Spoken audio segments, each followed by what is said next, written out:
Hey, everybody. Guess what? We've been doing a show without you. It was good practice. We did a really cool thing where we started a show and we're talking to each other and we're seeing the chat going like, have they started yet? Or is there technical difficulties? I'm going, these guys are bugging because we're flying here. Everything's good. And then realizing halfway through our linebacker that I did not hit live. So here we are. We're live. Welcome. 20 minutes late, but we're here. All right. Love you guys. Thanks for waiting on us. And I apologize to Jamie and Craig who had to give their breakdown to just me. So you were super attentive. I really appreciate it. This has been an awesome start. And we've got so many edge players and linebackers to talk about. So here we are. Welcome. Linebackers, edge players. That's our show today. Next week will be wide receivers. And then the week after that will be the week of the draft. And we will hit up a live mock draft with the three of us. And we'll do what we want the Chargers to do on draft day. So today, linebackers, edge players, we are going to be starting with linebackers. And we will be starting with the linebacker out of Clemson. It is Trenton Simpson. And Jamie, you go ahead and start. All right. So we'll do it for real this time, huh? Yep, from the top. All right. So Trenton Simpson is an uber athletic, explosive athlete. He is a little bit on the small side for a linebacker. I think he's 6'2", 225, 230, something in that range. But he plays over the last 3 years. He's played pretty much all over the place for Clemson. If you had been on with us a few minutes ago, you would have heard Craig mention that he played some single high. He played a lot of slot, kind of a dime linebacker, combo slot role. In 2021, was on the edge quite a bit, was playing off ball quite a bit. Mostly played edge and off ball with a little bit of slot in 2022. He is an electric blitzer. I actually think there might be an opportunity to turn him into an edge player at some point if he doesn't pan out as an off-ball linebacker. Simpson is a guy who, when he sees and understands what's happening in front of him, and he trusts his eyes, he explodes downhill and makes big hits. And he can be a playmaker. He has the wiggle and the lateral quickness to slide through gaps. He's pretty good. At least when he's blitzing and he's in the backfield, he's pretty good at shedding blockers and getting to the football. He has true sideline to sideline playmaking range. I think he's really, really good between the numbers. Still pretty good in between, from sideline to sideline. I think some of the things that he does well, I already mentioned a couple of them. The playmaking range, I think, is pretty special.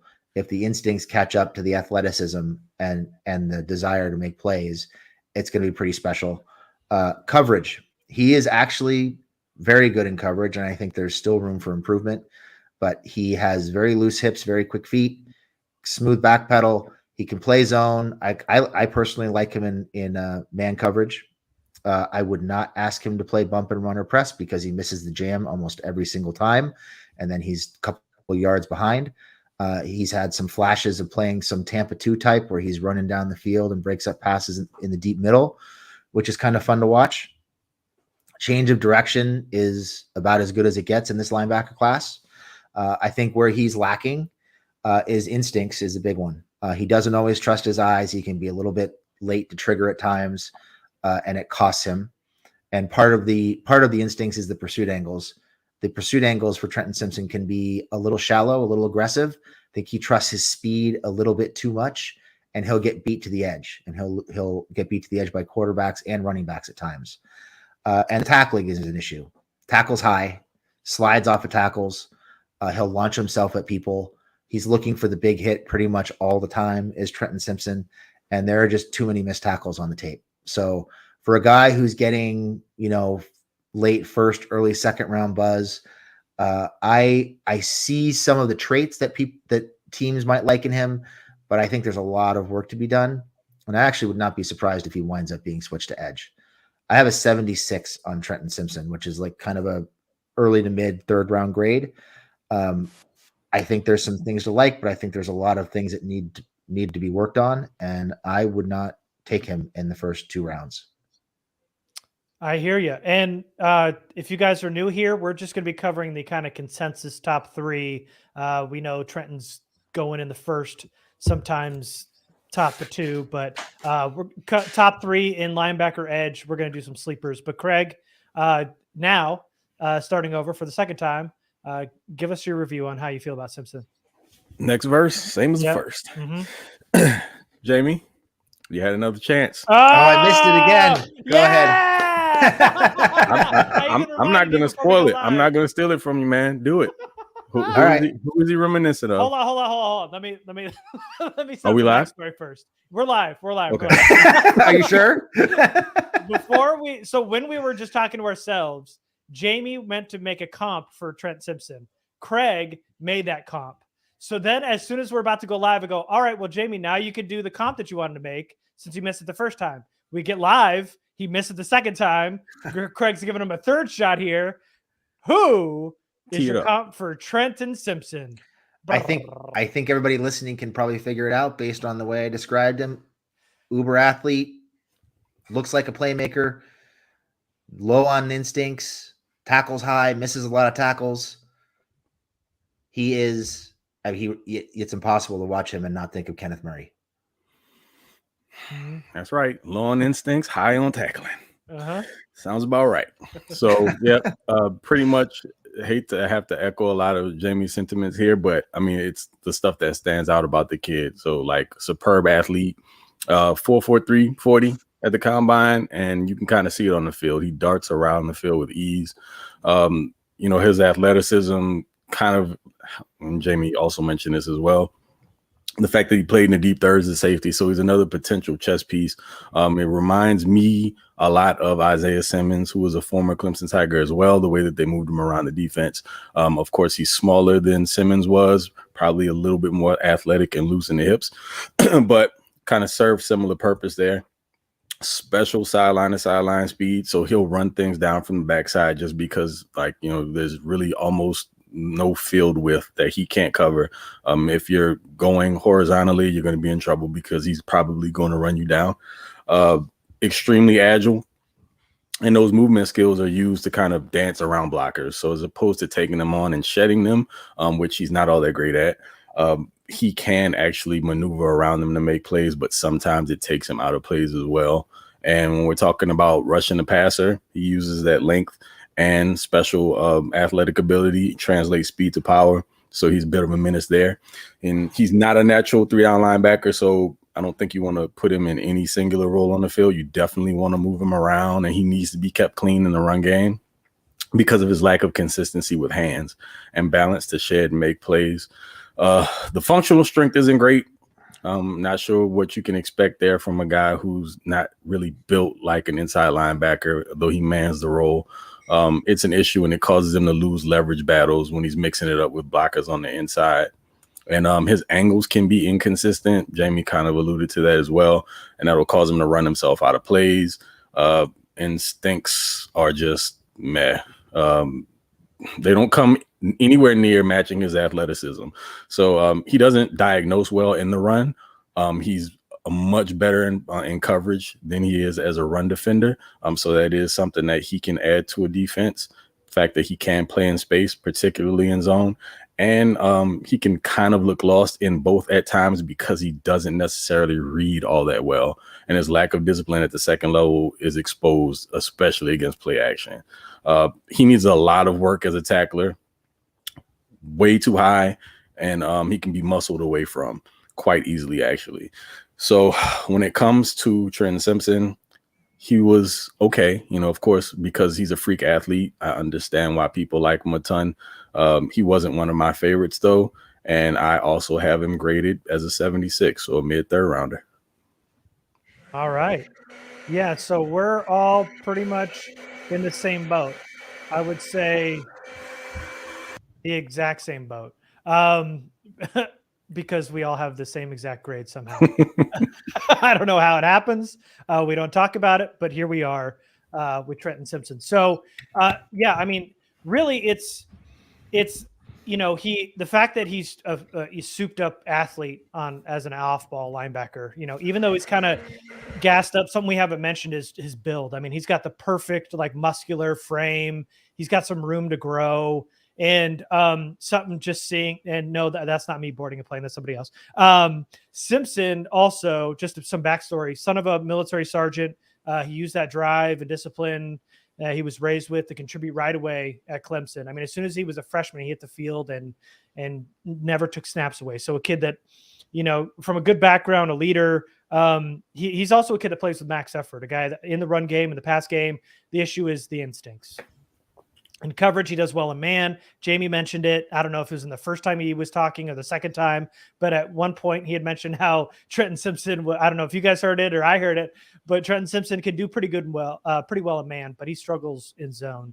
In the run game, if he can pick the right gap, he can shoot through it because he's an athlete. But, for the most part, he kind of just gets lost in the sauce of the line of scrimmage and gets locked up with linemen. The instincts are a work in progress. I think a lot of that is getting masked by the speed and athleticism. So a lot of people are kind of pushing Trenton Simpson up their boards just because this linebacker class is so bad. But he's a position versatile linebacker, wins with athleticism, pursuit. As a tackler, he tackles high, but he's got the intent to tackle. So he's not a guy that's going to shy away from contact. But I think that's going to limit him in year one. I think some people might see him as a movable piece in defense because he played so many. That's probably why he's going to be drafted so high. But for me, this is all athleticism, no instincts. I've got a 76, which is a mid third round grade. Clean sweep. Yep. Clean sweep. So I was going to pull up the grades here, but how bad is Trenton Simpson in terms of your draft day nightmare scenario? Is he the one? Is he up there at 21? No. Well, I'm sorry. That's the answer. Absolutely not. But no, there's no chance. If there were a pick of a linebacker, any one of them in this class in the first round, I would probably have an aneurysm. I want absolutely no parts of that because at this point, there's way too much quality, especially early in other positions of need. And for a team who, quote unquote, doesn't value the linebacker position all that much, this would make absolutely no sense. And you already have a Kenneth Murray. Why would you need a more athletic, better? Well, I don't know. They did say Kenneth was their best coverage linebacker, which is a complete lie. But, why would you want another version of that? It makes no sense to me. Yeah, no linebackers in the first. We talked about being team no tight end in the first round last week. Oh. Absolutely, positively, team no linebacker in the first round this week. Or I would sell my soul for a tight end over a linebacker, man. No way. Not in the first two rounds, but go ahead. Sorry. Yeah, no, it's a non-starter. It's a Jamie has an aneurysm on the live draft feed type pick. I might not recover. I might have a stroke. Yeah, this is a as bad as it gets. I'm trying to think if there's one worse. We'll get into that in the mock draft, but this is definitely a bad one.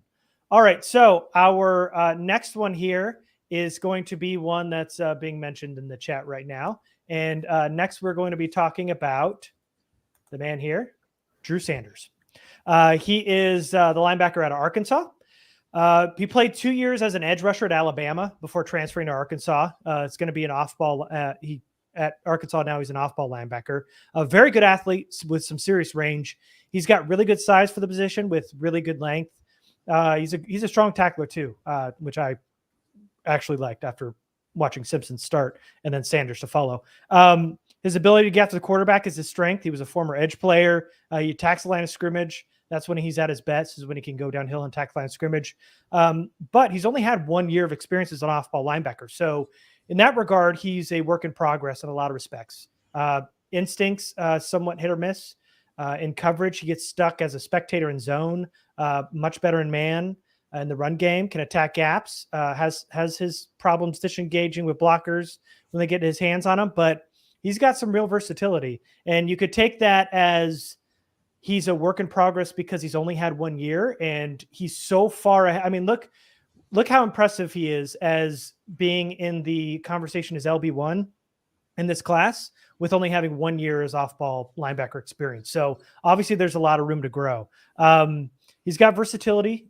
He's able to play standing up. He can also rush off the edge. His frame has room to grow. He's kind of a tailor-made athlete. As a 1 year starter, the fact that he can grow from here, I think a lot of teams will hit on that, and does look like he's just starting to put it together. And in my mind, he is the athletic, versatile type of linebacker that's made for today's NFL. Proper coaching, you could easily become one of the best linebackers in this class 3 or 4 years from now. He's probably not that year one, but I think he has the potential to be that guy. A guy you can move around. I'm sure one of the guys will make a comp for another Charger player that could fill their role from last year. But Drew Sanders makes some sense if you're looking for a little speed off the edge. Also can play some off ball, and you can coach him up, and maybe you can get a starter a couple years down the road. I've got an 80 on him, which is a low second, high third round grade.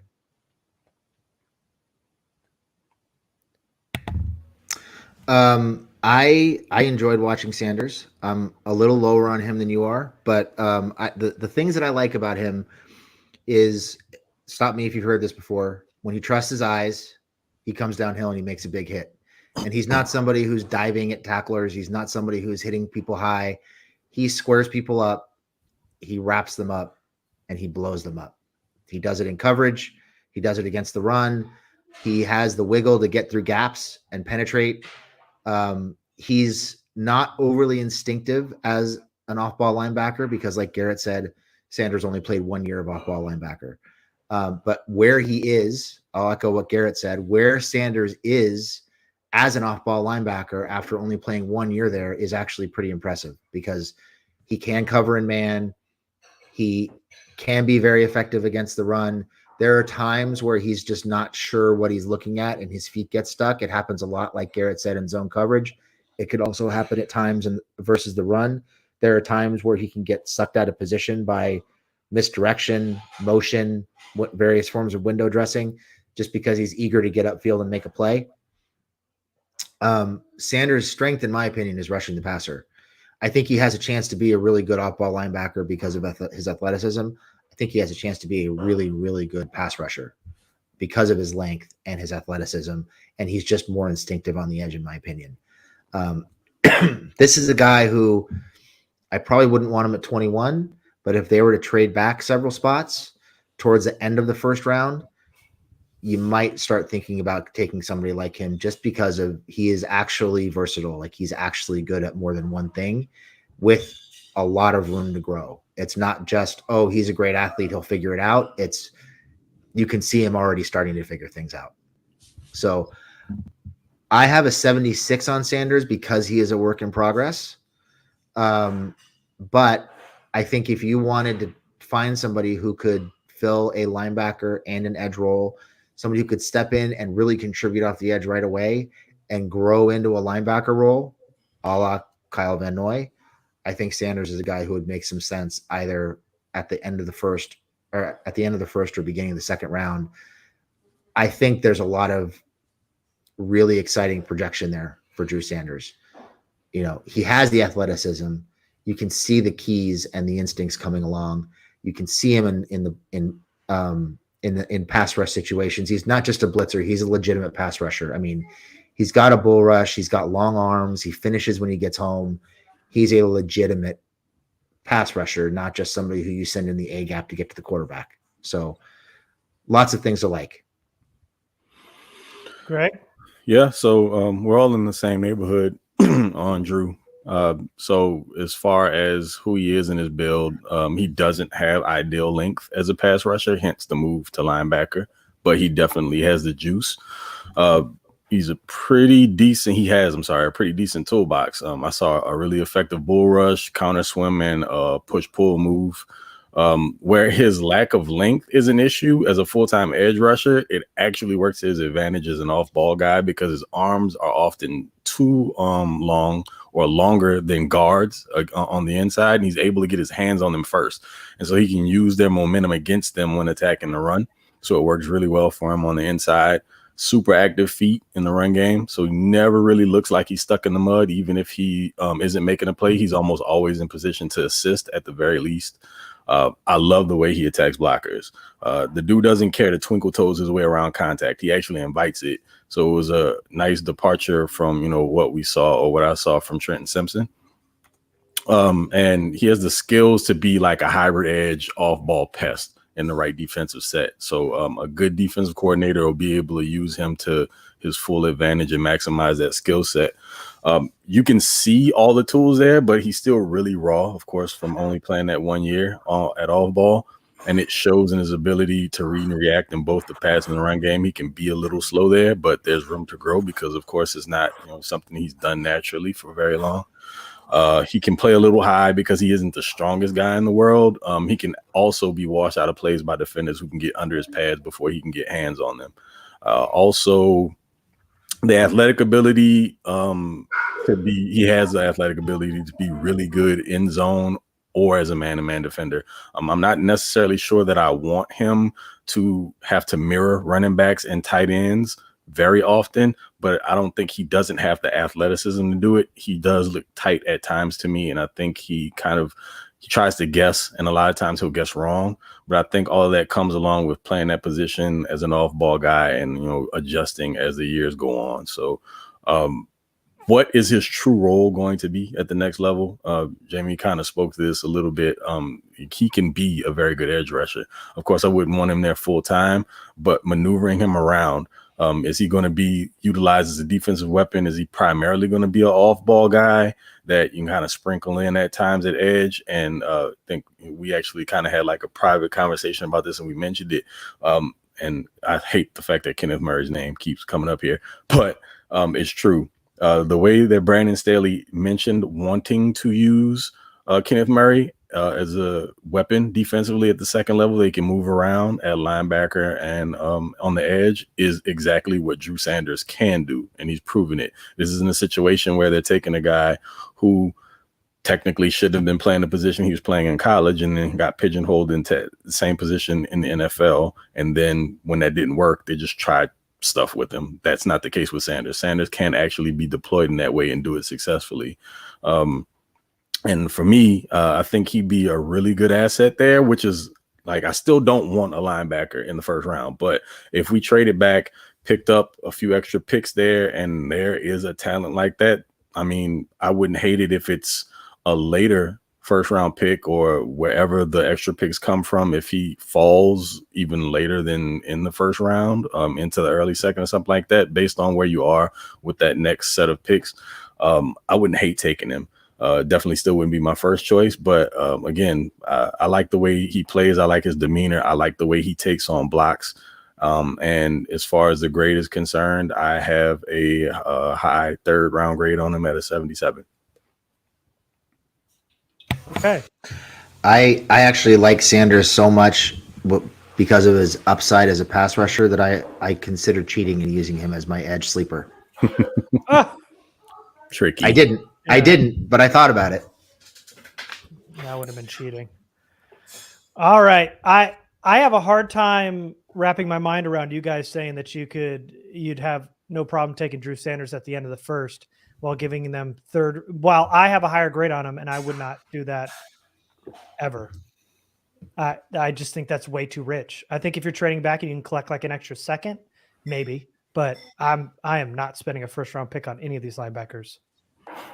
No, and I got them graded higher than you guys.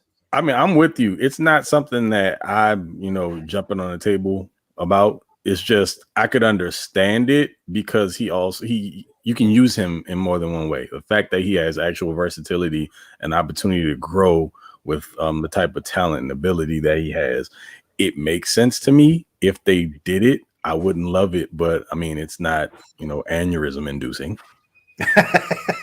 I agree. I would get it. I think there'd be an immediate role for him in the defense. It would not be my first choice. Probably wouldn't be in my top 5 choices, but it's something I could understand and would at least be open to, depending on how it unfolded. Not at 21, not by any stretch at 21. But if you're talking about trading back to the end of the first, maybe trading back. I doubt they would do it, but maybe trading back into the early second, possibly.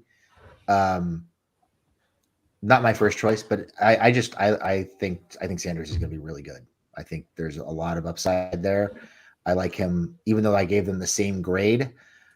I have a higher opinion of Sanders than I do of Simpson, just because I think there's so much upside there, both as a linebacker and as an edge rusher. It's crazy. All right. Okay. Well, I got my own opinions on linebackers. We'll get to that when we're wrapping up our grades. All right. So, Craig, you get this last one of our top three. Let's talk about the Iowa linebacker, Jack Campbell. Old Captain Jack. So we're talking about the classic big body stud middle Mike linebacker. So old school rock at the second level. He looks kind of like the heart of a defense, just the way that you would envision it. Like if you're thinking about those classic Steeler teams in the 90s and things of that nature, just one of those hard-nosed middle of the defense dudes. He doesn't just rely on his size to win against the run. He actually uses his hands really well to stick and detach. And he's difficult to force out of rushing lanes. More explosive an athlete than what you would expect from a guy of his profile. He had a 37.5-inch vert and a 10.8 broad at the combine. And I think it shows a little bit on tape. He's born and bred middle linebacker. I mean, he diagnoses very well in the run game and has the frame and strength to be a run game eraser and a downhill bully at the line of scrimmage. And what he lacks in top end speed and overall athleticism, he makes up for in football IQ and taking really good angles to the ball as well. And so I would say, like, he's a really good asset against underneath passing game. I wouldn't say he's dynamic when it comes to playing run pass defense, but he's really good at playing underneath zones. So specifically when he's defending the flats, he's actually shown in between 22 to 21 last year to this past year, much better recognition as a pass defender, specifically in zone. So I like to see that improvement from him. And there's a really good prime example on his growth there. Last year against Ohio State, like at the beginning of the second half, I think Ohio State came out in what I think was like a twin set, and Iowa looks like they were in a 4-2-5. I couldn't really tell from the angle whether there was a will linebacker split out or if it was an actual cornerback in the slot, just because the angle was a little weird. OSU ran what was the play they ran? They ran a play action play, and Campbell takes a step up. He reads the play fake, and then he turns his hips, and he immediately starts to gain ground depth in the middle of the field, and he undercuts a post, and he extends towards the near hash and picks the ball off. It's beautiful. Even though he took that false step, he didn't actually bite per se on the play action pass.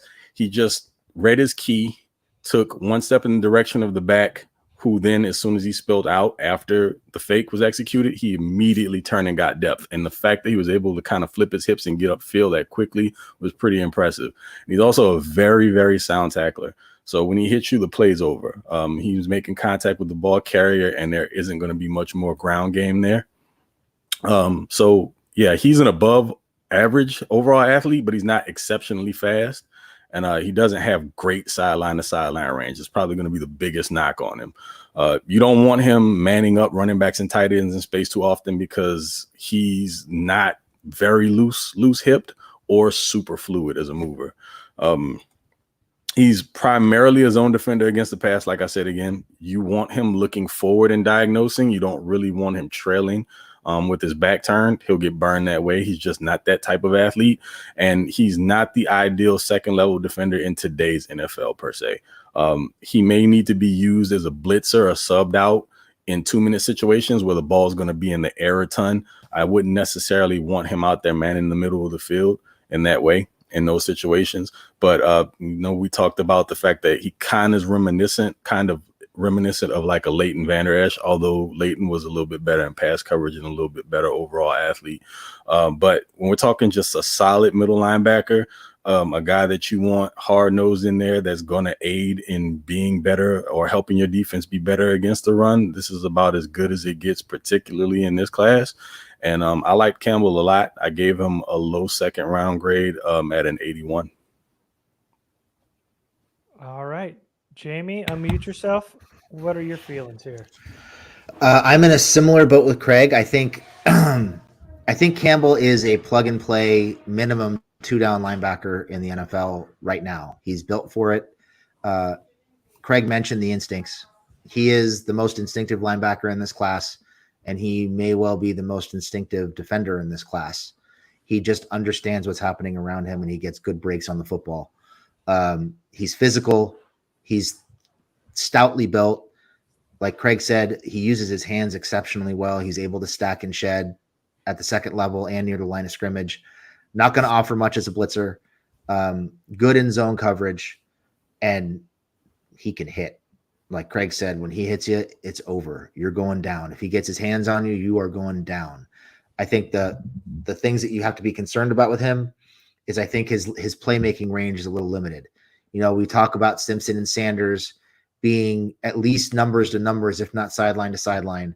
I think Campbell is a little bit more hash to hash, maybe leaking outside the hashes a little bit, probably not all the way to the numbers once you start trying to get the edges. He's a little bit lacking in burst. Change of direction is a little bit of an issue, a little bit tight-hipped, a little bit of a lateral quickness issue. But if he can square you up, he's going to take you down. And he's probably going to get his hands up, get his hands in some passing lanes and break up some passes underneath at times. So not a flashy guy, not a guy who is going to rack up sack totals, probably not a guy who's going to, be a shutdown coverage guy in man coverage. But if you're looking for somebody to step in day one in the middle of your defense, captain the defense, potentially call plays, wear the green dot, and just gobble up tackles within 3 to 5 yards of the line of scrimmage, maybe less, then Campbell is your guy. I have a 78 on him. I could have easily gone to 79 or 78. I mean, 79 or 80. He, to me, is the best linebacker in this class just based on his instincts and how consistent he is as a tackler. Not flashy, not super exciting, but he's going to stick his nose in there and get the heavy lifting done and get the work done. Okay. I'm a little bit lower on him, but we're close. So, yeah, he's tall, muscular. The instincts, like both of these guys mentioned, are his strong suit. Can read, identify his keys in both the run game and pass game. He's strong in both. Diagnosing and pursuit is a strong suit. Rarely gets sucked up in the trash of the line of scrimmage. He always finds a lane and attacks. When O-linemen engage, he can hold the point of attack and shed nicely. What he does lack, and what they were both alluding to, is short area quickness. Doesn't have a linear speed. I know that he tested really well. I know that he's got a high RAS score, but he does not play like it. That is not as fast as he plays on the field. So Jack Campbell is a throwback Mike. I'd like to see a neck roll on him, to be honest with you, because he's just looks like that type of Mike. He's a thumper in the run game, sound fundamentals, lacks the play speed. This is a high floor, low ceiling type of player.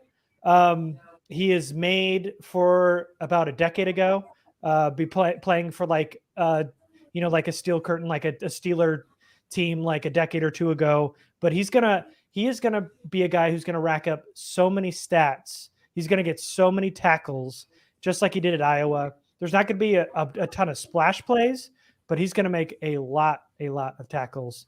And those splash plays are going to be limited because of his on-field athleticism. But I've got a 76 on him. He's got a 3rd round grade from me too. But a guy that easily, like Jamie said, you could plug him in day one, and he's probably going to be a captain as a rookie. He's just that smart and that instinctive. I'm going to draw a comp here. This is probably 2 more comps than I've ever done on any one of our draft shows, because I don't like doing these. And I'm going to bring it back to another former Chargers linebacker, somebody who absolutely knew what was going on and where he needed to be, but wasn't necessarily always fast enough to get to where he needed to be. Manti Te'o. I think he's a better football player than Te'o. I think he's probably more instinctive than Te'o and probably a slightly better athlete than Te'o. But I just think that's a really good comp because of their play style. I messed that up. Okay. I can see it. All right. I'm gonna get this graphic back up. So that's the top three. Let's go. Let's move into sleepers here, boys. Craig, why don't you start with yours? Yeah. So my guy is going to be Aubrey Miller out of the SWAC at Jackson State, one of Dion's guys from last year. He's a 6'2", 225-pound inside linebacker. Again, played in the SWAC. So Southwestern Athletic Conference, FCS. Just the animal of a linebacker. Plays with veracity, and he's looking to eliminate pretty much whatever he comes in contact with. Really aggressive in the run game and willing to take on interior offensive linemen, even if he knows he won't ultimately make the play. He'll still muddy it up, and he enjoys it. Pretty good athlete from what the tape shows. He's got decent straight line speed, and he gets through gaps pretty quickly to erase plays behind the line of scrimmage. Leads both vocally and by example with his play style. So he's another one of those dudes who down the line could be a captain for someone. He'd be an asset as a blitzer due to his kamikaze downhill mentality. And we're talking about a guy who was a 4-star athlete out of high school, and he began his college career at Missouri. So he bumped heads in the SEC before transferring to play with Dion at Jackson State. So he's not just one of these guys who was a star in the SWAC. And so we're talking about him never having to play against any real level of competition. He also won the SWAC Defensive Player of the Year. So when we're talking about, some of the knocks, of course, played in the SWAC. So level of competition is going to be in question. But he did perform pretty well at the Senior Bowl. He got that invite, and he had one of the most vicious hits in that game pretty early on. You can probably look that up anywhere. It's pretty nasty. Tracked something down from the backside. I don't remember if it was a run or pass, but it also shows you the level of effort that he's willing to put to get to the ball no matter where it is. He isn't very technically sound as a second-level defender. He's still learning how to win with leverage and hand usage. And at only 225 pounds, he can get manhandled by bigger bodies on the interior, and he has trouble fighting through their grasps. Plays pretty stiff in coverage. Not going to be a really flexible guy. You don't want him turning and running with tight ends and backs in man-to-man coverage. I definitely would, if you're going to play him in zone, you could survive that way, but you don't want him manning up with anyone really. He'll need to make his hay as a core special teamer early on in his career as he develops, but he's one of those guys that's going to be one of those core teamers for you, and he can kind of take that Drew Tranquil path. I know that's like a taboo topic, but still one of those guys who can come on, play special teams the first year or two, and then earn a spot on the field and, start getting regular snaps. I can definitely see that path for him. So I have Aubrey at a low 3rd round grade, just barely in the 3rd at a 70. All right. Okay. Jamie, hit me with yours. It's going to be the Texas linebacker, if I'm not mistaken. And it's going to be DeMarvion Overshown. DeMarvion Overshown. So Overshown is a guy who came to Texas as a safety, actually. And you can see it in his frame. Watching him on film, he's very small. His player card says he played at 229. I'd be shocked if he weighed more than 215 last year during the season. He is very, very skinny. However, he is a fun watch. Overshown is a guy who showed a lot of growth between 2021 and 2022. There was a steep improvement in his instincts, in particular, his ability to read his keys, read and react, get downhill, and make plays. His instincts are very much on the rise. Overshown is quick to click and close. Like some of the guys we talked about earlier, when he trusts what he sees, he makes plays. The only thing that's standing between him and making more plays is consistently trusting what he sees and just being on his toes and attacking. Overshown as a former safety is very good in coverage. I think he had something like 12 pass breakups over the last 3 years.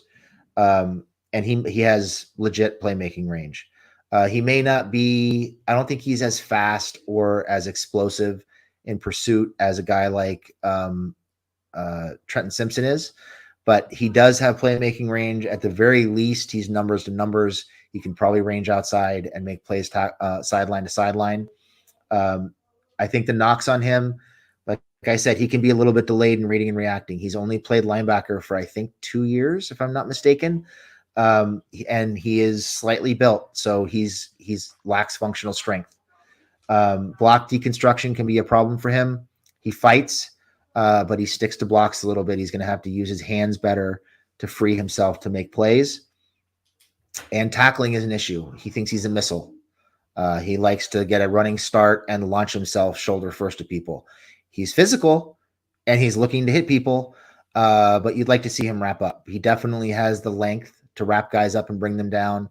Right now, the functional strength, I think, is what's lacking, and probably why he's kind of leaning towards trying to blow guys up instead of wrapping them up. But I think he'll get there. I think he's a guy who has the ability to play certainly off ball. With his length and his build, he might be able to add some as a blitzer, maybe as a part-time pass rusher. And he's going to contribute in coverage. So I like Overshown quite a bit. He's a guy who I have a 72 on.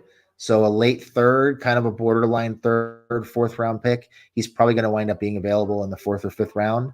And he's a guy who is going to contribute on special teams and probably will grow into a larger role over time.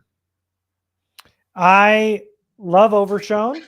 He was going to be my sleeper. I found one that I liked a little bit better, but I think this is a great day 3 guy, maybe end of 3rd, maybe to bet on. I think you could build on that frame a little bit. He's got the instincts of a safety because he played it.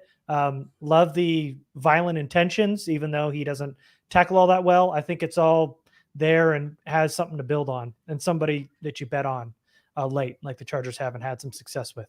So the one that I ended up picking over Overshown, and I know I'll make a friend in the chat with Obi-Wan and probably Stanley too, but it's Dorian Williams. I absolutely love Dorian Williams, and my guy is a day 2, day 3 linebacker. So he is a seek and destroy type of linebacker. Mental processing is high. He attacks ball carriers. He is one of the more violent tacklers in this class of the 10, 11 guys I watched.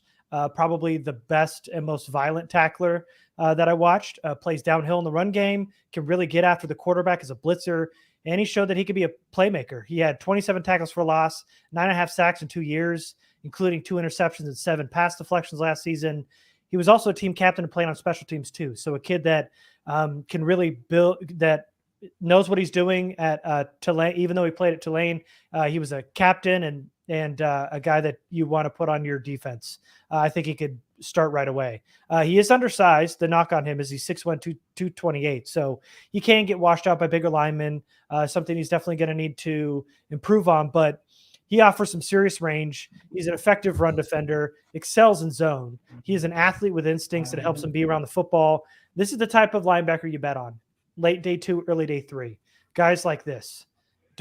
Dorian Williams, a guy that's going to way out produce his wherever he gets drafted, because I think he's going like day 3-ish right now.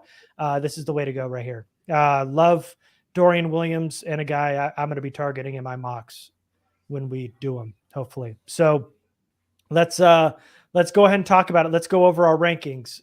Why don't you start, Jamie? All right. I have 7 linebackers graded. So my number 7 is Dion Henley from Washington State. I have a 61 on him. My number 6 is Ivan Pace from Cincinnati with a 67. Dorian Williams is number 5 with a 71. DeMarvion Overshown, number 4 with a 72. Trenton Simpson, there's a tie here. Simpson and Sanders both had a 76, but I like Sanders a little bit better than Simpson. So Simpson's number 3 with a 76. Sanders is number 2 with a 76, and Jack Campbell is the leader in the clubhouse with a 78. You've got Henley as your what is your rank? 9? 7? Sorry. 7. Okay. He's been LB1 for a lot of people, so that's surprising that he's 7. Yeah, he's not LB1. Okay. Go ahead, Craig. What you got?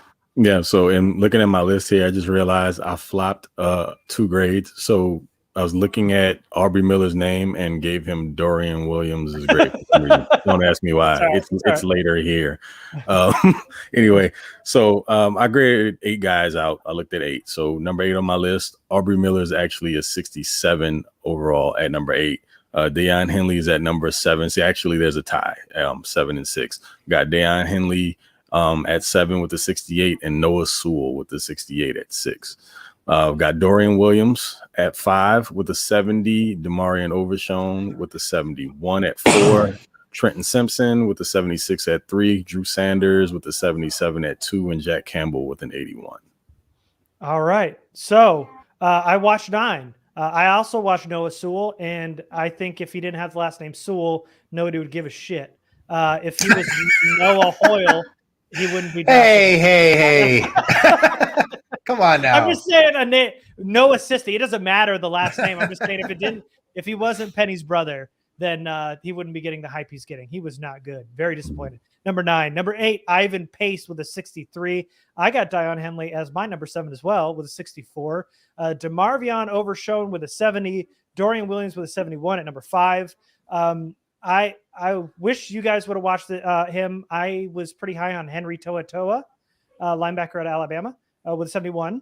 Trenton Simpson and Jack Campbell are tied for me as well with a 76, but I've got Simpson at 2, Simpson at 3, Jack Campbell at 2, and Drew Sanders is my number 1 linebacker with an 80. All right. I had To'oTo'o in the queue. I don't know why I didn't get around to watching him. No. Yeah. I mean, kind of probably going to be pushed into day 3, but there's some fun aspects to his game. Quite honestly, I'm looking at guys, and Henley's going to go in the first 2 rounds probably, so not him, but the Ivan Pace, DeMarvion Overshown, Dorian Williams, Henry To'oTo'o range is the absolute range I want to take linebackers, which is probably round 4.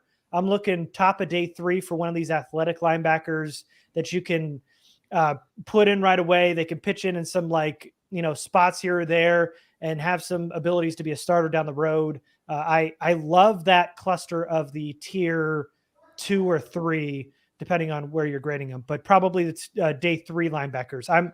I'm betting on the Paces, the Overshowns, the Williams, and the To'oTo'os if I'm drafting over the top Sanders, Campbell, Simpson. I'm letting those guys pass. I'm absolutely and Henley, because I don't know how Henley's getting first round hype at this point. That's absurd. I'm passing on the top 4 and saying I would rather bet on guys with better instincts and have some athleticism that aren't the blow the roof off type athletes like Sanders and Simpson. But man, I love that group of 4 there at the top of day 3. Mm-hmm. All right. So let's do edges. Let's move on. That's it for linebackers, folks. Yay. Time for the good stuff. The good. All right. So first up, Jamie, you get the pleasure. You had Trenton Simpson. So to make up for it, here you go. Will Anderson Jr. I actually had fun watching Will Anderson. I told you guys during the week, I started watching Anderson and then I watched Smith, and I just wanted to keep watching them. I didn't want to watch the rest of these guys. But so Anderson's a fun watch. He's a guy who is pretty polished for a pass rusher coming out of school. Got the length that you look for. He's got the bend that you look for. He's versatile. He plays with his hand in the ground. He plays standing up. I think you really want him standing up ultimately, but he can play with his hand in the ground. He finishes extremely well. Using that length, he's able to finish outside of his frame. There are times when he even gets run around the pocket and he still reaches out and tackles somebody with one arm. I think an area where he needs some help or some development, he has counters. I saw a bull rush. I saw a swim. I'm pretty sure I saw a spin move in there. I think there was a push-pull, a little club. But for some reason, I felt like he lost track of his counters and his rush plan in 2022. I thought he was way more diverse as a pass rusher in 2021. His numbers dropped off a little bit in 2022, and I think it had a lot to do with the fact that it seemed like he just forgot to use his counters. He became very linear. It seemed like he was really focused on winning with power and a bull rush, and just forgot that he had other tools in his toolbox. So I think if he starts incorporating those and refining those, he's going to be really tough to handle. Anderson is also a very, very good athlete. He's got good lateral explosiveness. He has the ability to change direction. He can get in and out of gaps. He's really tough to block, or even find for that matter, on twists and stunts. So those are the strengths: length, explosiveness, power, ability to finish, and he's a good run defender too. He's a bull. He fights every down. I think the things that he needs to work on, I mentioned, change up that rush plan. Have a plan B, have a plan C, work on those counters and get more consistent with them. There are times where he can be in such a hurry to get upfield that he'll lose track of the ball in the running game. He'll over pursue the mesh point at times. He'll follow the motion of the offensive line, and he'll just lose track of where the ball is. And I think that'll come with some time. And there are times, even though he has very strong hands and he has the length that you look for, he can be late with his hands, and he can have a hard time disengaging and recovering when he loses the punch off the snap. So Will Anderson's the first person that I've given a first round grade to. So wow. We've we've made history. We did it, folks. We did it. I gave Will Anderson a 92, and he's currently my highest graded player in this class. Look at that. The chat was saying that you said fun twice, which means that's a signal that you're being held hostage. So say fun one more time, and we'll send help. Okay? Fun. Quick, fabuloso. Send help.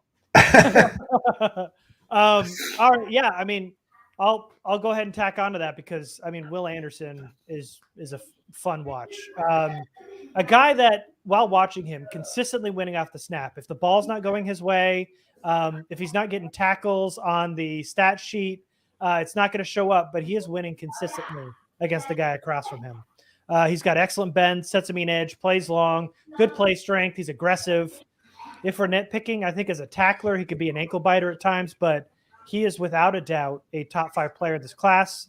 Most likely my highest graded player as well. He is a plug and play disruptor in day one, not just a starter. He will be disruptive day one. I've got a 93 on Will Anderson, which is just a little bit higher than Jamie, but that's no surprise. Craig, how are we feeling? Dope. We are all in the same neighborhood on this one. So when I watch Will Anderson, first name that came to mind was Boogeyman, because that's what he is off the edge. That type of defender that gets the corner and he closes the airspace between he and the quarterback in a blink. He understands how to attack half a man, which pressures tackles into oversetting and giving him creases to dart through on the inside if he wants to counter that way. He uses his hands like an NFL vet to stab and steer tackles when setting the edge against the run. He's actually effective as a 4-eye and a 5-tech, in addition to being a stand-up edge rusher. So there's some versatility there. Explosive and powerful in a phone booth. So in confined spaces, he can really move and get to a ball carrier or quarterback. So if there's a situation where they're running some sort of outside zone and he's got the tackle or a tight end to that side who's pressing him to the outside, he can move really quickly and close the gap there to get his hands on the back. Really good in backside pursuit down the line of scrimmage against the run. So if there's like any delay front side to an outside zone play, he can crash from the backside and shut it down before it has a chance to develop. And I think he could actually be a menace as like a wide 9 with space and angles to work towards a quarterback. The additional head of steam he can build up from that space will make him a nightmare to defend in one-on-one and third and long situations. So just kind of some areas that he can improve in. He needs to work on his counters, like Jamie mentioned. For some reason in this past year, it looked like he took a step back there. He didn't, for some reason, have very many moves to pull from when he doesn't out-athlete tackles.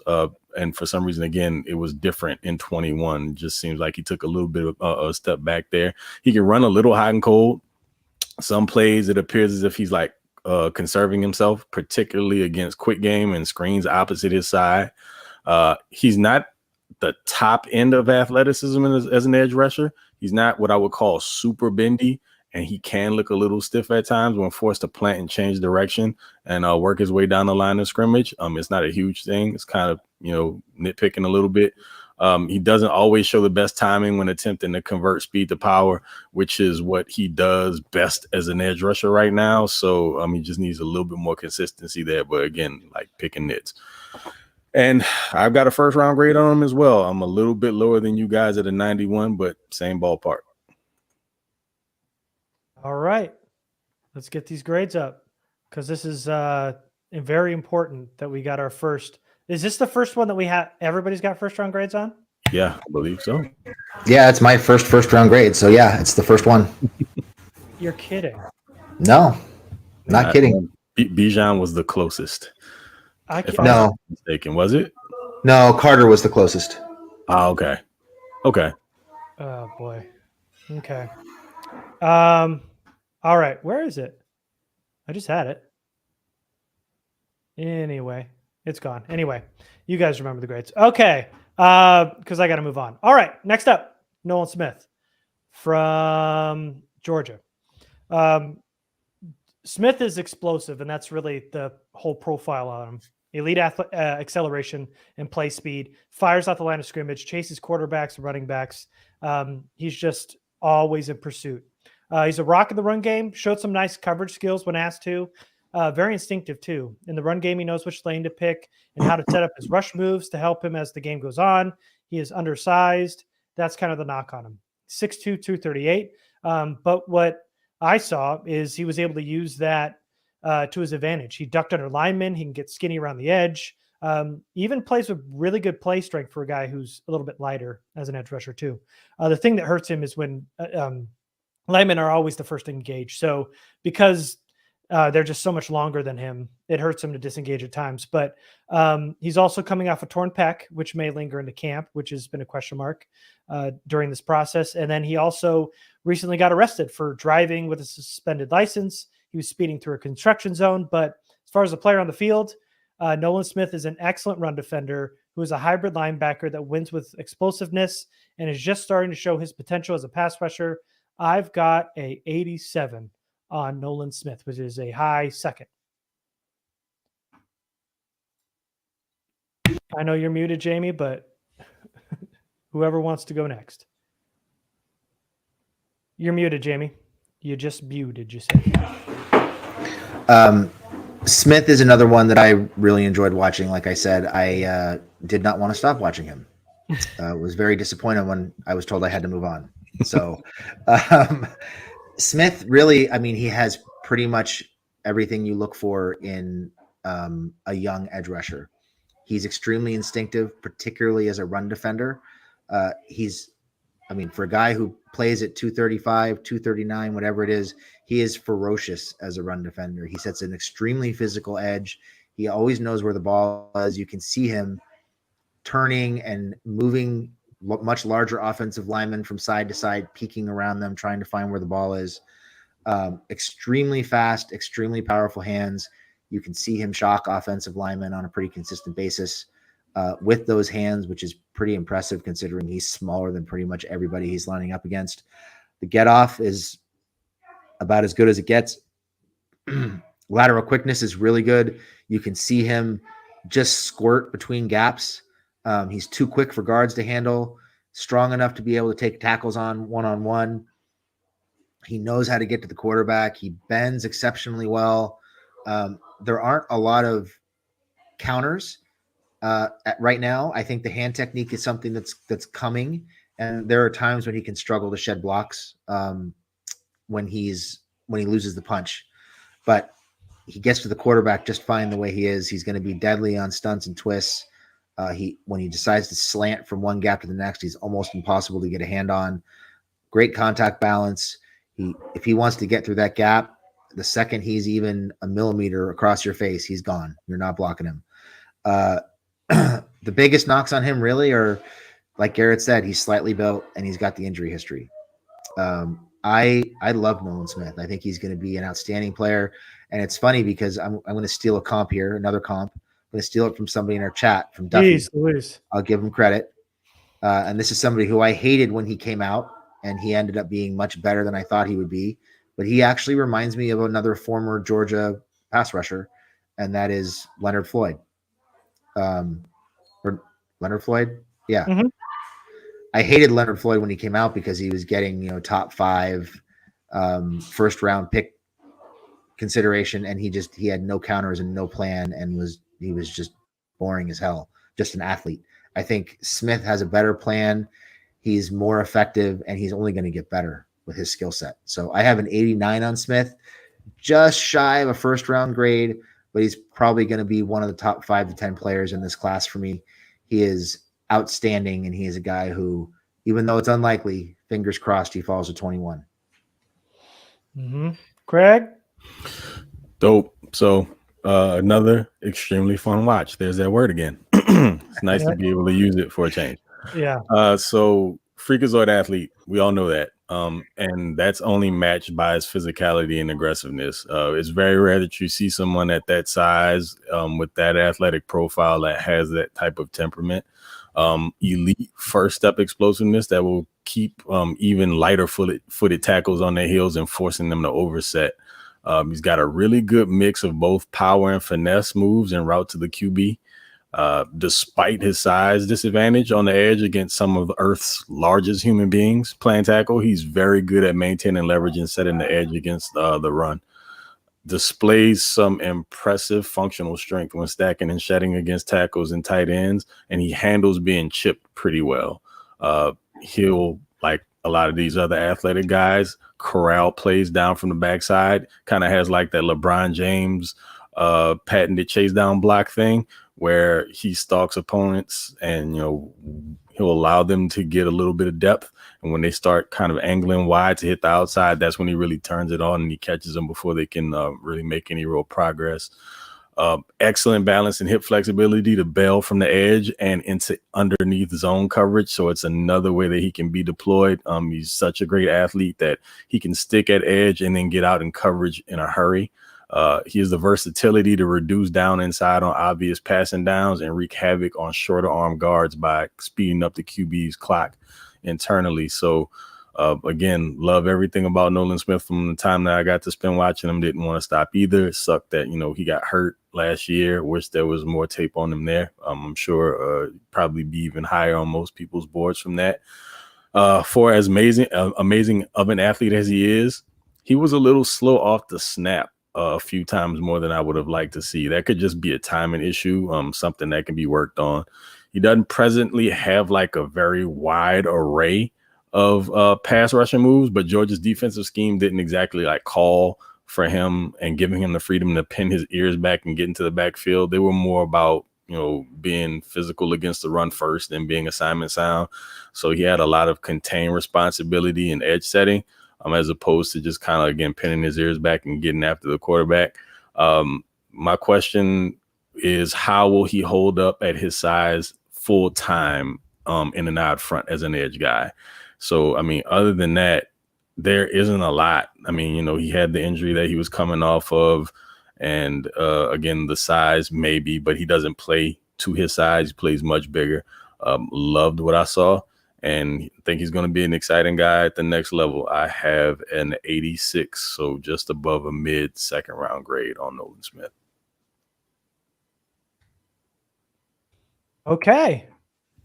All right. So we got one more, which we'll talk about now before I spoil anything.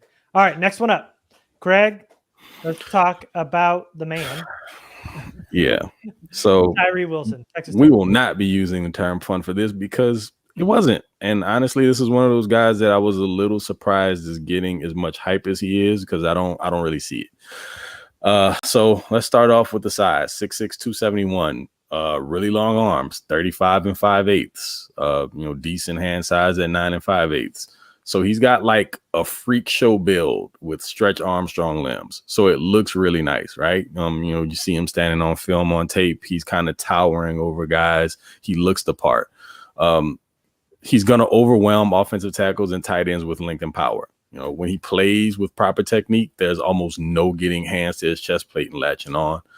He walks offensive tackles back into the pocket with ease and can force QBs to relocate in an effort to buy time for routes to develop downfield. So he'll screw plays up that way. He'll use his long arms to stab and, kind of keep blockers at bay while setting an edge and bullying them into running backs when teams run outside zone his way. So he'll just flat out push a tight end or offensive tackle back into the running back and blow the play up. I think a fair encapsulation of him as a player, you can probably look at his performance against Kansas State from last year. He had like 6 combined tackles, 2 sacks, 1 forced fumble, and a fumble recovery. So he can absolutely be a disruptor.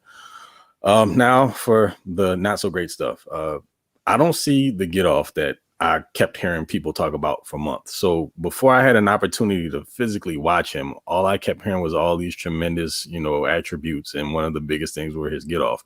I don't remember one game where I saw him either get off early, on time, or put an offensive tackle in a compromising situation where they were on their heels at the snap of the ball. Everything's almost always late.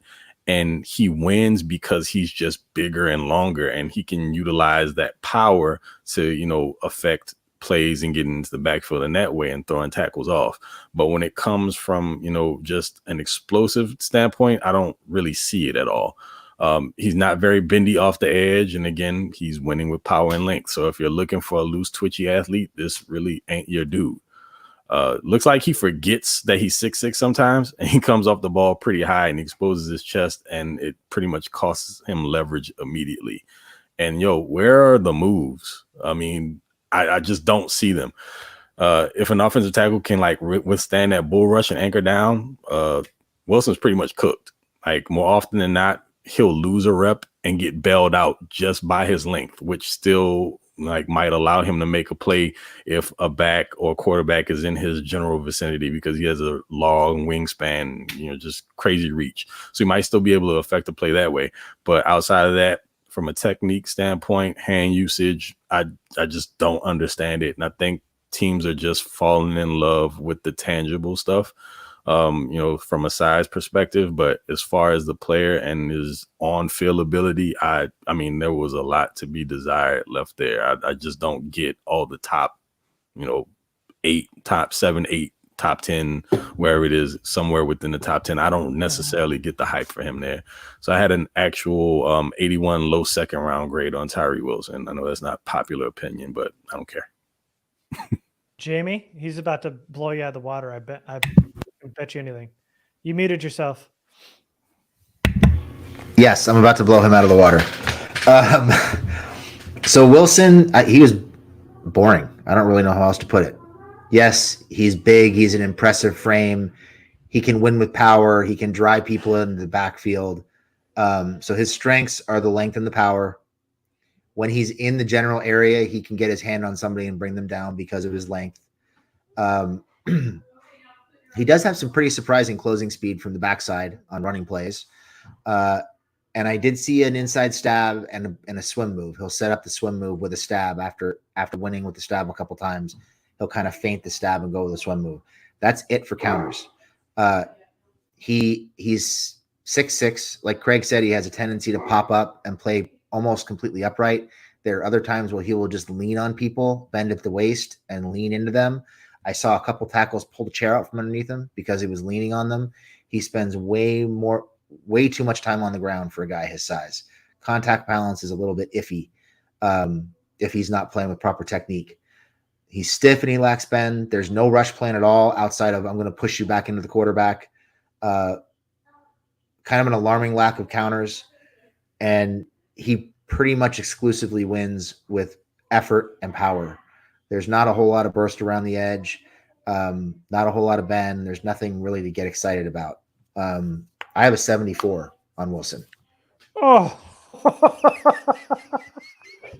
I ain't mad at that.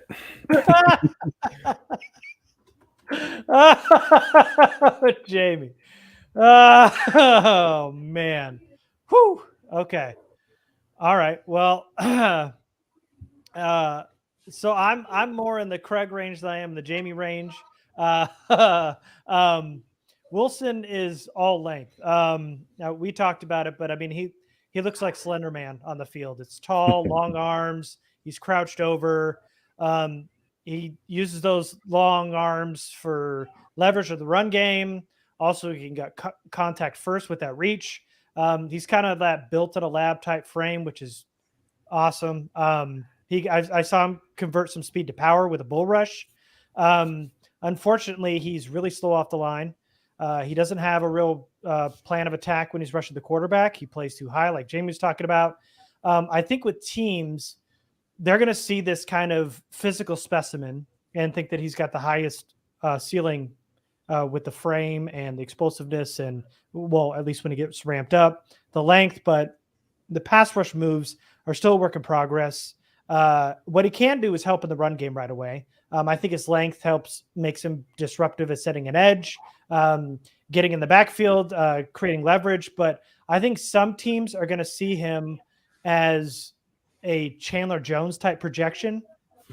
And I think that pass rushing chops are so far off that you're not going to get anywhere near that. And what you are going to get is probably 2 or 3 years down the road if you get it at all. So I've got an 82, which is just above Craig there. And let's go ahead and pull these grades up. It's Jamie with a 74.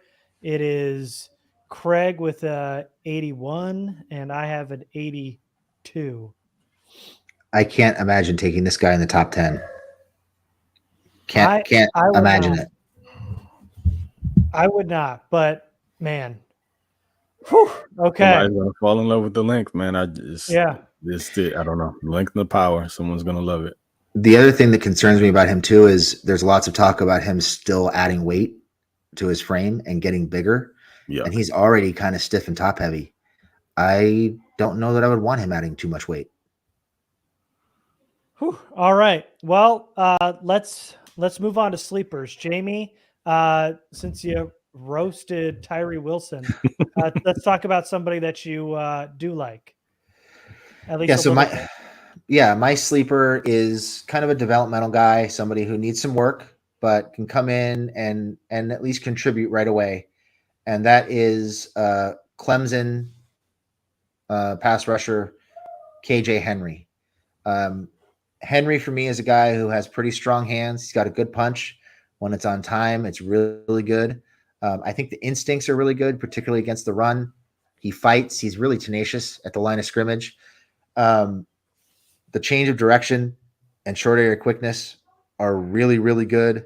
Lateral quickness is fantastic. He bends really well. He's really good in pursuit. His motor runs hot pretty much 100% of the time. I think the knock on him is he's just really underdeveloped as a pass rusher. He can get to the quarterback. He's good at shooting gaps. The rush plan is lacking. He hasn't really developed the counters, but I think if you look at his punch and you look at how active his hands are, I think there's an opportunity to develop him into a pretty skilled hand fighter and teach him some counters. I think the other concern but the other thing that he's going to have to work on is he's very linear as a rusher. He's taking guys on head on when he should be trying to beat them around the edge. And he has a tendency to duck and lean into contact a little bit. But I think there's a lot of good things to develop here between his athleticism, his bend, the punch, the instincts. I think he's going to pick things up pretty quickly. I have a 73 on KJ Henry, which is kind of a late third, early fourth round, like borderline third round pick. Probably a guy who's going to be around in the fourth or fifth round, and a guy who I think has an opportunity to develop into at least a situational pass rusher, if not more. And according to grades, not that far off from Tyree Wilson. KJ Henry, Tyree Wilson. I did not like Tyree Wilson at all. Would you take him at 21? RGS wants to know in the chat. No. Craig, would you take him at 21 if he was there? Absolutely not. Okay. All right, Craig. Your turn. So my sleeper is going to be Isaiah McGuire out of Missouri. And I have dubbed him Build a Bully because that's what he pretty much is. And he has the opportunity to grow into this role that much more as he develops. 6'4", 268 pounds. So he's got good size with the frame to add more and can add some additional strength without losing that much athletically. has a developing toolbox of counters. So I saw a rip, swim, 2-hand swipe, and he flashed a push pull. He'll even combo moves. There was a game last year against Arkansas. He had 2 sacks in that game, by the way. I think Missouri comes out in what was it? I forget what defense they came out in, or whatever. You better write it down next time. It was in a 2-4-5 set. So he was a stand-up edge in a 2-4-5. He was first off the ball. He got the left tackle on his heels, and then he hits him with like a 2-hand swipe and rip on his way to the quarterback for a sack. So the way that he was able to kind of stack moves was, really impressive there. He can play as both a stand-up edge and an out of front, or with his hands in the dirt in an even alignment. Love his temperament at the position. He's a mean dude who's going to gnaw at whatever's in front of him every single rep. And he's going to be ready to set the edge from day one as a run stopper. Really strong base, powerful legs that he uses to drive tackles backwards on outside runs and create stalemates that allow linebackers to flow and make plays also. On the other side of things, he's not a super refined pass rusher at this point. So a lot of his wins come based on power and leverage. He's not a great athlete. I wouldn't really call him twitchy. He's kind of more of a pace / like switch hitter of a rusher. He mixes up his tempo off the edge, and that works to his advantage. Not super bendy. He won't do anything freaky in that way because he is a little stiff. He needs work breaking down in space. If a QB eyes him in pursuit, he can be sidestepped and overrun a play that should have been a sack or a negative play. So I think he has all the makings to be a really good rotational edge guy to start off. And actually, he has that old school bowling celebration a la former Chargers fan favorite Sean Phillips. So that's pretty cool to see. Be a nice callback there if he ended up being a Charger. Probably bring that over and people would love that instantly. But I have a borderline 3rd round guy. High 4th rounds. I have a grade of 70 on him. All right.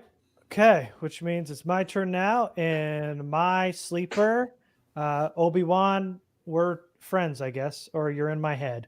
It is Jose Ramirez as my edge sleeper. Ramirez is a polished pass rusher, really good athleticism. He's got good hands, one of the better developed pass rushing toolbox in this class, which really turned me on to his tape. Uses those hands really well. They're strong.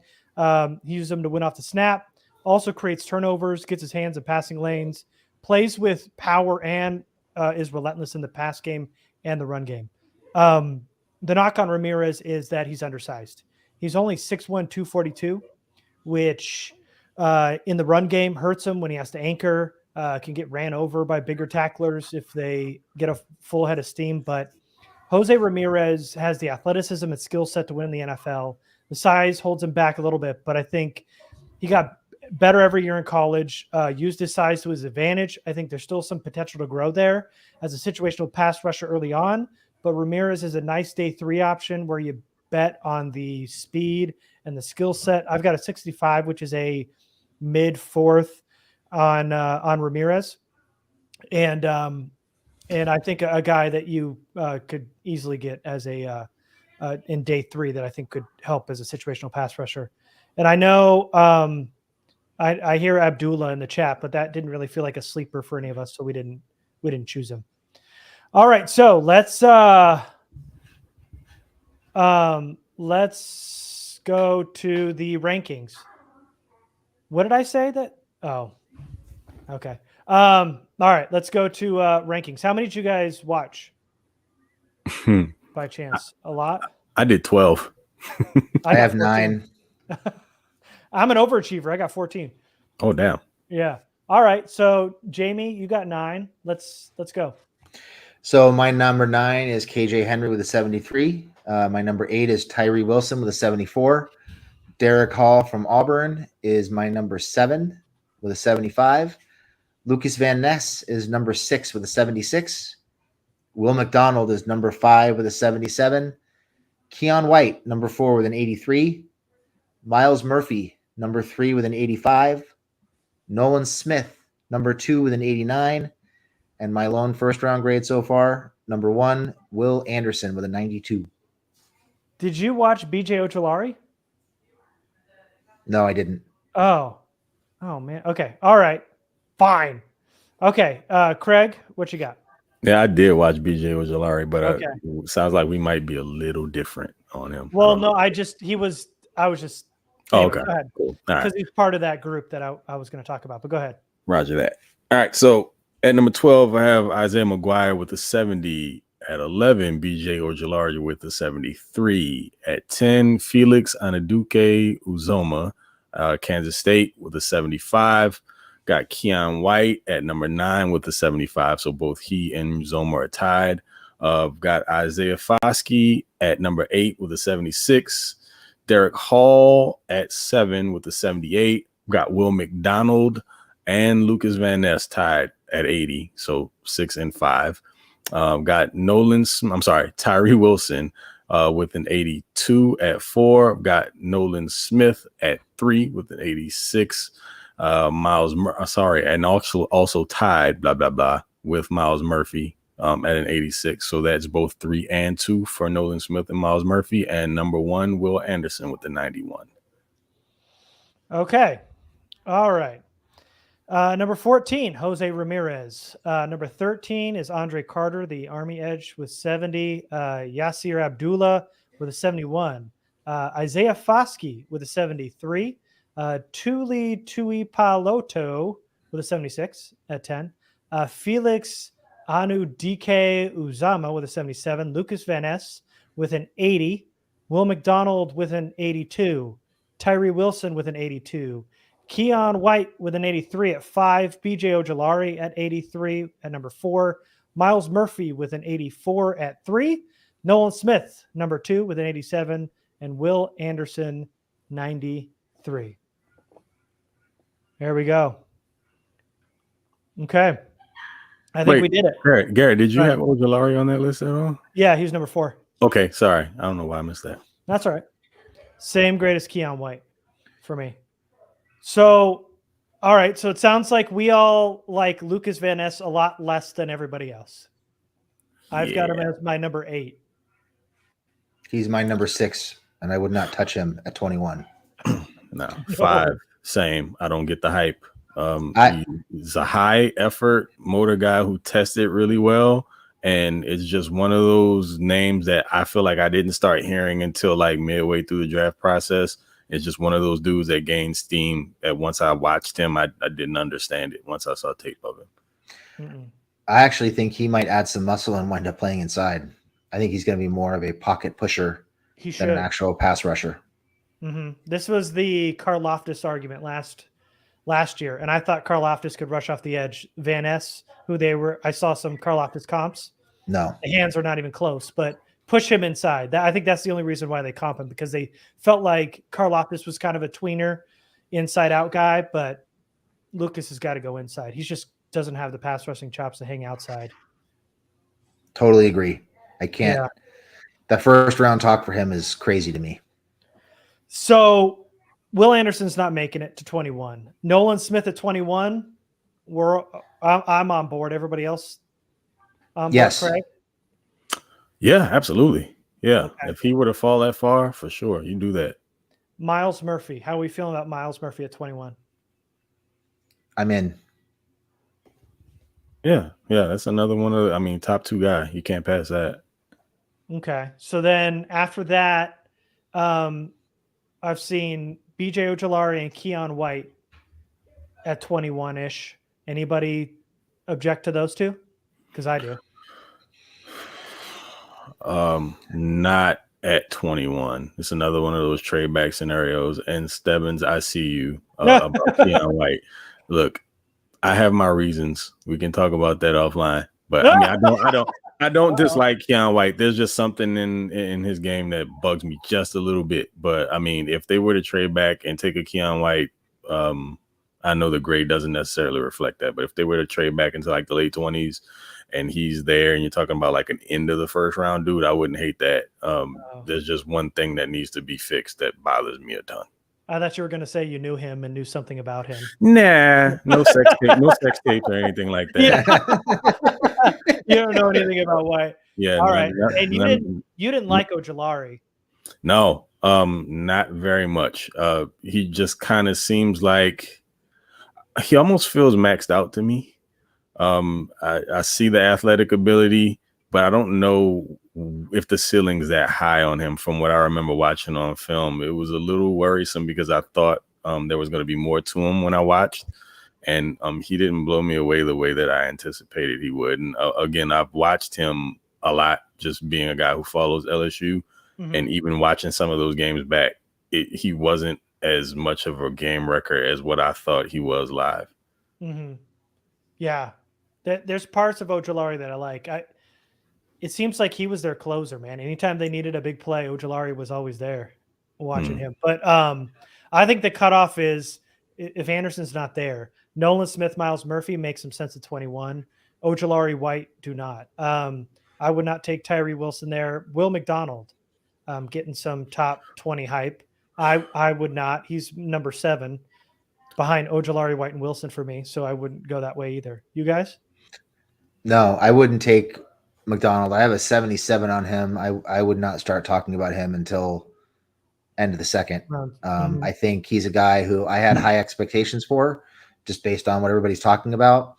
And there's no rush plan. There's no counters. He's all, I'm going to beat you with speed off the edge. I think I saw an inside spin move against the run that I'd like to see him unlock a little bit more against the pass. But if he doesn't win off the snap, he's done.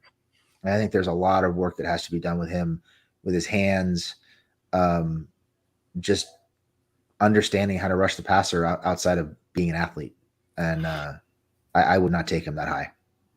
And with McDonald, similarly, like I have him at 6. The thing about the way Iowa State played him was super weird. They ran a lot of 3-3-5. So you didn't see him on the edge a ton. I think that worked to his disadvantage because, I mean, the kid's an athlete. He's got a pretty decent first step. It's just there wasn't enough. Like you said, there's no plan as far as the pass rush is concerned. And I don't think they did him any favors just via alignment. That defense is a little wonky. I really hate 3-3-5. And he's just not the size profile to play the position he did. I mean, he got good pressure where he was. It's just, when you're looking at him from the perspective of where he would fit in, say, like a Chargers defense, there's going to be a lot of development that needs to happen there. So that's not a guy I would really want to take at 21 because I don't know that he would be as big of an impact defensively as what you would like for a first round pick at that point. Yeah, it feels like a guy you got to break down all the way down and then build him back up. And is he going to be ready for a couple of years? Which, I mean, in the Chargers case, could make some sense. But at 21, that's just too rich. You need a day one starter right away. Yeah, I see Stebbins mentioned it there. Was something else I was going to say, that he's older. So, you're talking about somebody that you're going to have to bring along. And, after that first contract's up, you're talking about 29, 30-year-old dude. And you're developing him in the first 2 to 3 years. So that shortens that clock on him. So, yeah, I'm all the way out on that. Yeah, there's some nice depth. I know there's some guys at the top that would be nice if they fell at 21, but I think there's some good depth in the middle that the Chargers might have some advantage of them falling in their second pick. So if they don't take one early, there's definitely some meat in the middle there in day 2 for these edges. Yeah, all right, for sure. All right, cool, guys. Well, that's it. Hour and a half, and we did it. Let's get out of here, and we'll do wide receivers next week, and we will see you next time. Thanks, everybody. Salute.